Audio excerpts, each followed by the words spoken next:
आज हम कक्षा 10 के यूपी बोर्ड में लागू एनसीईआरटी बुक के विद्युत भौतिक विज्ञान यानी विज्ञान के विद्युत पाठ का अध्ययन करेंगे, जो बोर्ड की परीक्षा में एक महत्वपूर्ण भूमिका निभाता है, जिससे आपको 5 से 6 नंबर, अधिकतम 7 नंबर भी मिल सकते हैं। आज हम विद्युत के बारे में पढ़ेंगे। विद्युत क्या है? आज हम विद्युत के बारे में पढ़ेंगे। विद्युत, इलेक्ट्रिसिटी, इलेक्ट्रिसिटी,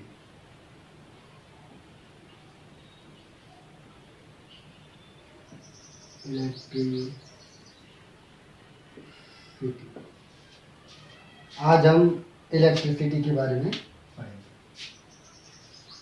देखिए, ये जो विद्युत होता है, यह विद्युत एक प्रकार की ऊर्जा है।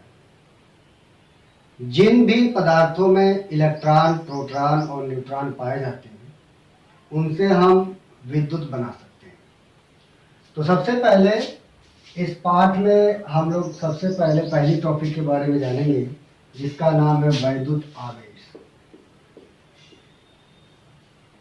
विद्युत आवेश अर्थात electric charge. Electric charge, electric charge. हम जानते हैं कि प्रत्येक पदार्थ में, हर एक पदार्थ 3 कणों से मिलकर बना होता है, जिनका नाम है इलेक्ट्रॉन, प्रोटॉन और न्यूट्रॉन। जब किसी भी पदार्थ में इलेक्ट्रॉनों की संख्या बढ़ जाती है या घट जाती है, तो यह होने के कारण वो जो पदार्थ होता है अपने अंदर ऑटोमेटिक विद्युत उत्पन्न करने का या चुंबकीय प्रभाव अपने अंदर उत्पन्न कर लेता है या अपने अंदर सम्मिलित कर लेता है।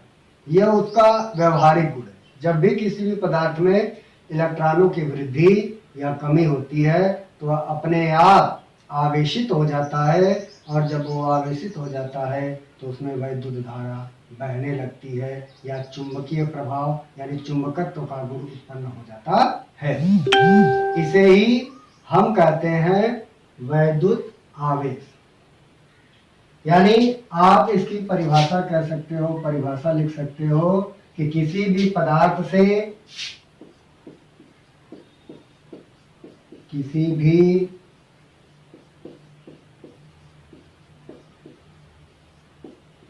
पदार्थ से इलेक्ट्रॉनों की संख्या में, किसी भी पदार्थ में,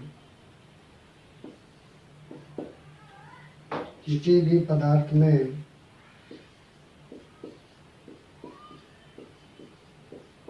इलेक्ट्रॉनों की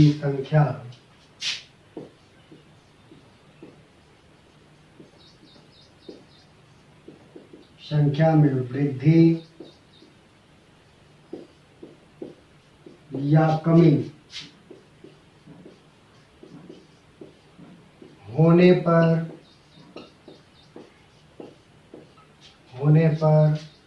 वह पदार्थ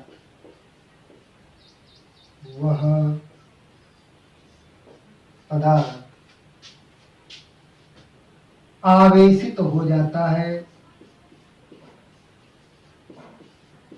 आवेशित हो जाता है।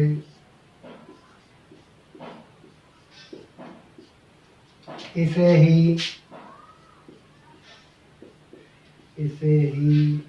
वैद्युत आवेश, वैद्युत आवेश कहते हैं।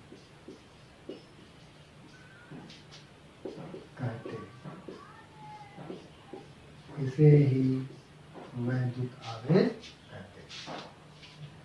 अब जब वैद्युत आवेश हमें मिल गया, तो वैद्युत आवेश को Q से दर्शाया जाता है, इलेक्ट्रिक चार्ज को Q से दर्शाया जाता है।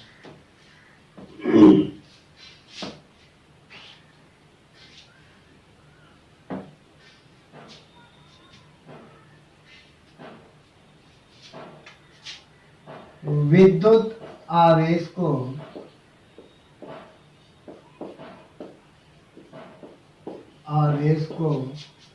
Q से प्रदर्शित करते हैं,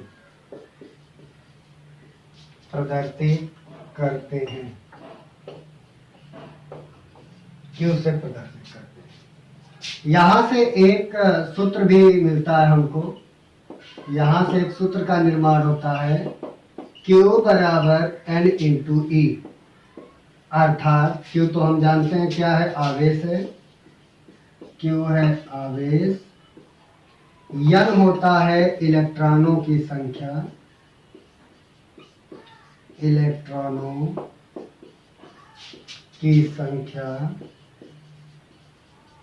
और E होता है एक इलेक्ट्रॉन का आवेश, एक इलेक्ट्रॉन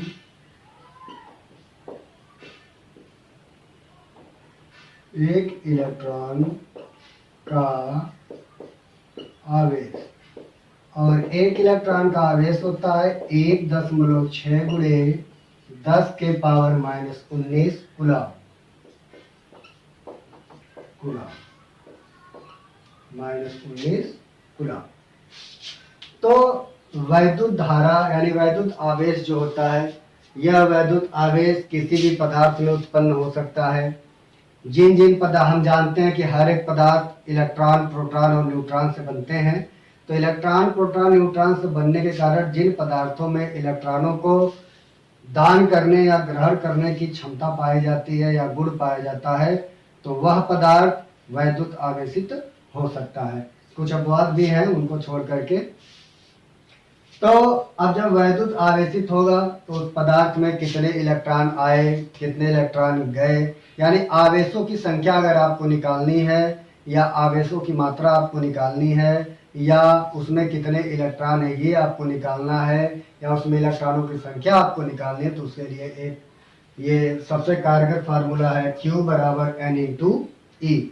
Q बराबर N इंटू E के द्वारा हम जो है आवेशों की संख्या, इलेक्ट्रॉन का चार्ज और कुल आवेश कितने उस पदार्थ में होंगे, उस तार में होंगे, उस चालक में होंगे या उस प्रतिरोधक में होंगे, सब चीज के बारे में ये जानकारी दे देगी। एक बात याद रखिएगा कि अगर किसी भी पदार्थ में इलेक्ट्रॉनों की कमी कहती है, तो किसी भी पदार्थ में इलेक्ट्रॉनों की कमी तब होता है जब वह पदार्थ इलेक्ट्रॉनों को दान करता है, यानी जब वो दाता बनता है तो उसमें इलेक्ट्रॉनों की कमी होती है। और जब वह पदार्थ में इलेक्ट्रॉनों की कमी होती है तो इसका मतलब होता है कि उस पदार्थ के ऊपर उतना ही धन लगता है या उतना ही धन आवेश होता है। अगर धन 2 लिखा हुआ है तो जान लीजिएगा, मान लीजिएगा कि उसमें से 2 इलेक्ट्रॉन बाहर निकल चुके हैं, और अगर उसके पावर में या उसके सर पे ऋण 2 लिखा हुआ है तो इसका मतलब है उसने दूसरे से 2 इलेक्ट्रॉन लेकर के अपने इलेक्ट्रॉनों की संख्या को बढ़ा लिया है। जैसे अगर हमारे पास मान लीजिए क्लोरीन है, क्लोरीन के ऊपर ऋण 1 लगा हुआ है, इसका मतलब है कि ये क्लोरीन का 17 होता है, 17 होते हुए भी 1 ऋण लगा है तो 1 इसने और ले लिया, यानी अब इसके पास कुल इलेक्ट्रॉनों की संख्या 18 हो गई। और एक और जान लीजिए, मान लीजिए सोडियम है, सोडियम के ऊपर एक प्लस लगा हुआ है, तो सोडियम का परमाणु क्रमांक होता है 11, मगर 1 प्लस लगे होने के कारण इसने 1 इलेक्ट्रॉन दूसरे को दे दिया, अर्थात इसका मतलब हुआ कि 11 में से 1 हम घटा देंगे तो हमें मिलेगा कितना, 10। यानी अब इस सोडियम आयन के पास कितने इलेक्ट्रॉन हैं, 10 इलेक्ट्रॉन है। और इस क्लोरीन आयन के पास कितने इलेक्ट्रॉन है, 17 धन 1 बराबर 18 इलेक्ट्रॉन है। तो ये है विद्युत। विद्युत एक प्रकार की ऊर्जा होती है जिसको हमको जानना समझना बहुत आवश्यक है, क्योंकि हर एक कार्य आज के समय में बिगैर विद्युत के नहीं हो सकता। अगर विद्युत नहीं रहता है तो मानो अपना और आपका घर भी एक अंधकार पूरा स्थान हो जाता है, और जैसे ही विद्युत आती है एक अचानक से चमत्कार होता है और पूरे घर में या पूरे जगह, पूरे महल में उजाला हो जाता है और सारी चीजें, सारी वस्तुएं आपको दिखाई देने लगती हैं, जो आपके अंदर एक प्रकार की ऊर्जा को उत्पन्न कर देता है। आइए आगे बढ़ते हैं और देखते हैं।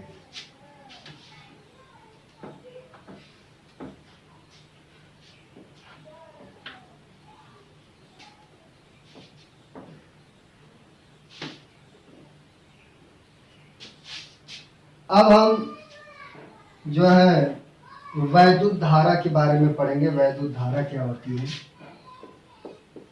विद्युत, आप विद्युत भी बोल सकते हो, वैद्युत भी बोल सकते हो, दोनों बातें सही है। वैद्युत धारा, इलेक्ट्रिक करंट,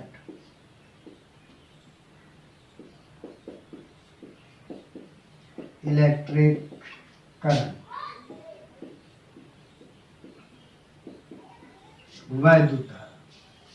देखिए वैद्युत धारा जो होता है वो किसी भी पदार्थ में, या तो आप एक छोटा सा उदाहरण, I बराबर होता है Q/T। I कभी कभी कैपिटल I से भी दर्शाते हैं और स्मॉल I से भी आप दर्शा सकते हो।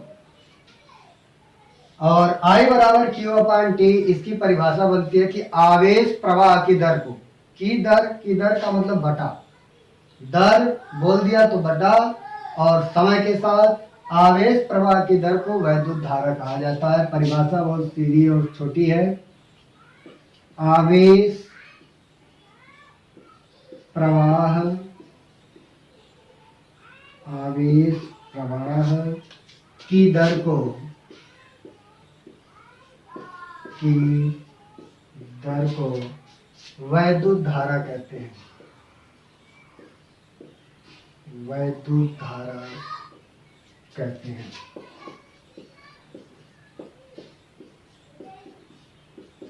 फार्मूला है I बराबर Q/T। आइए इसके मात्रक के बारे में जानें कि वैद्युत धारा का मात्रक क्या होता है। परिभाषा एकदम सीधी है कि आवेश प्रवाह की दर को वैद्युत धारा कहते हैं।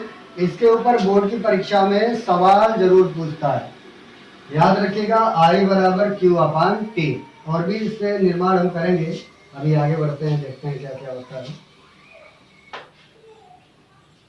अब वैद्युत धारा का मात्रक आइए देखें।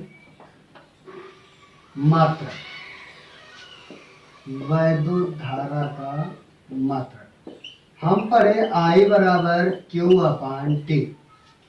तो I का मात्रक अगर आपको निकालना, Q माने आवेश होता है, आवेश का मात्रक होता है कूलम, और समय का मात्रक हमेशा लेंगे सेकंड, यानी कि आप इसे कह सकते हो कूलम प्रति सेकंड, कूलम प्रति सेकंड, जिसका SI पद्धति में एक नया नाम दिया गया है एम्पियर।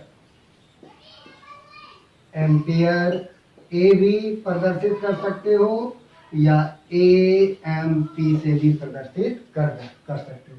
आंद्रे एम्पियर नामक वैज्ञानिक ने इस वैद्युत धारा के बारे में बताया था। आंद्रे एम्पियर नामक वैज्ञानिक ने जो है इसके बारे में बताया था, इसीलिए उसके नाम के टाइटल पर ही इस मात्रक का नाम पड़ा। I धारा का मात्रक एम्पियर, A या AMP से भी आप इसको दर्शा सकते हैं। अब इसके अन्य सूत्र में एक देख लीजिएगा। अन्य सूत्र में क्या आप ले सकते हो?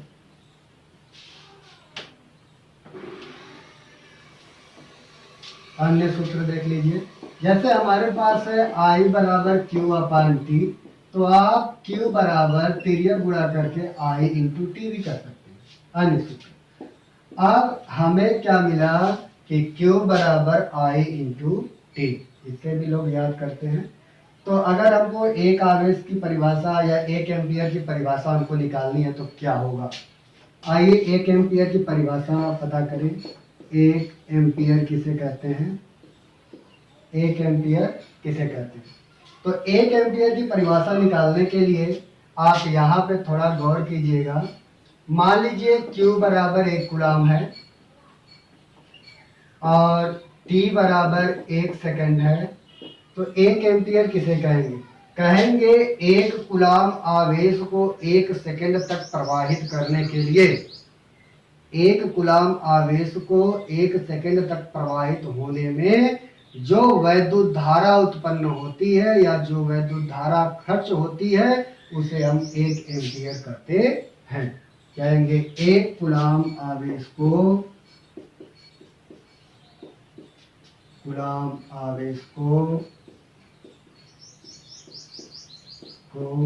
1 सेकंड तक प्रवाहित होने में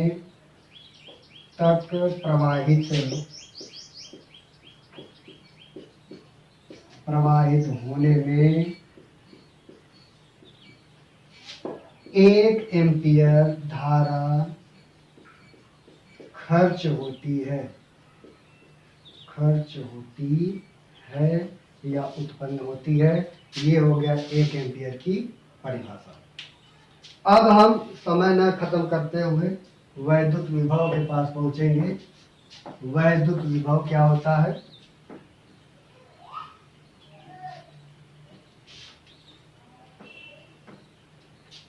वैद्युत विभव,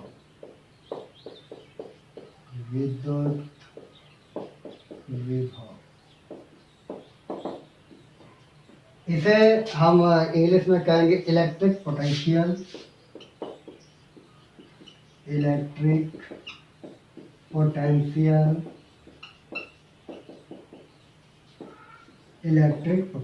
वैद्युत विभव। ये जो वैद्युत विभव होता है ये बड़ा ही अच्छा चीज है। मान लो यह एक मेरा तार है, मान लीजिए कि यह एक मेरा तार है। तार को हम प्रतिरोधक भी कहते हैं, तार को हम चालक भी कहते हैं। और ये तार, ये जो बिजली का तार हम लोग अपने घरों में लगाते हैं एल्यूमिनियम और कॉपर का, वही है। सबसे अच्छी धारा, जीके आपके लिए है, सबसे अच्छी धारा बहाने के लिए या वह पदार्थ बताइए जिसमें सबसे अच्छी विद्युत धारा बहती है, तो उस पदार्थ का नाम है चांदी। चांदी को Ag से प्रदर्शित किया जाता है। चूंकि चांदी इतनी महंगी है कि हम लोग चांदी का तार अपने घरों में नहीं लगा सकते। अगर शायद चांदी का तार अपने घरों में लगाते तो विद्युत बल्ब भी हमको और हाई क्वालिटी का लेना पड़ता, और महंगा बल्ब लेना पड़ता, कि जो चांदी के तार से आने वाली धारा को अपने अंदर समाहित कर सके और उसको अपने अंदर रख करके अपने आप को उज्ज्वलित कर सके। मगर बहुत महंगा है, इसलिए हम लोग एल्युमिनियम और कॉपर का तार जो है अपने घरों में इस्तेमाल करते हैं, जिसमें सबसे अच्छा होता है कॉपर का तार। तो ये हमारे पास एक प्रतिरोधक है, इसमें ढेर सारे जो है आवेश भरे हुए हैं, इलेक्ट्रॉन भरे हुए हैं। अब मैंने इधर से धारा को भेजा, मान लीजिए यहाँ पे एक आवेश है, इसको ये जब उठ करके यहाँ पर आएगा, मतलब ये उठ करके तो धक्का एक दूसरे को देंगे, सब एक दूसरे को धक्का देते हैं, जब तक ये यहाँ पे आता है तो एक आवेश का यहाँ से यहाँ तक आने में कुछ काम करना पड़ेगा। जब यह काम करेगा यह आवेश Q, तो इस कार्य और इस आवेश के अनुपात को ही हम जो है वैद्युत विभव कहते हैं, यानी V बराबर W/Q होता है। सीधी सी बात है, किसी भी चालक के किसी आवेश को एक सिरे से दूसरे सिरे तक ले जाने में किया गया कार्य उस चालक का विभव कहलाता है। परिभाषा देख लीजिएगा। आवेश को एक सिरे से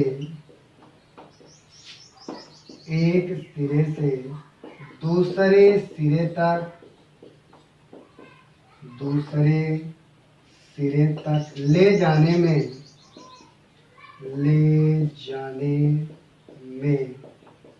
किया गया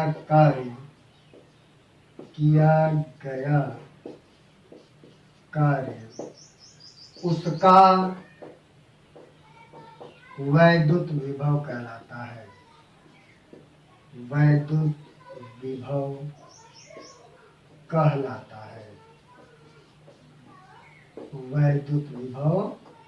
है। अर्थात V बराबर W/Q Q। ये होता है वैद्युत विभव। आइए इसके मात्रक के बारे में जानें। मात्रक इसका क्या होगा?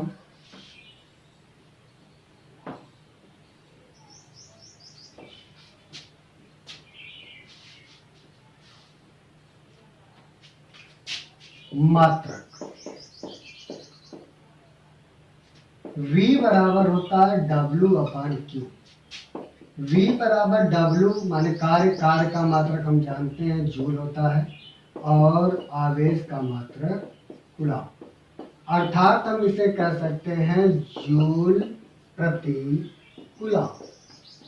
ये होता है वोल्ट यानी विभव का मात्रक, जिसको एसआई पद्धति में शॉर्टकट में कहा जाता है वोल्ट। क्या कहते हैं?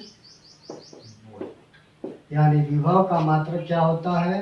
वोल्ट होता है। अब आज के लिए बस इतना ही। कल नेक्स्ट वीडियो में आपको इसके आगे बताया जाएगा।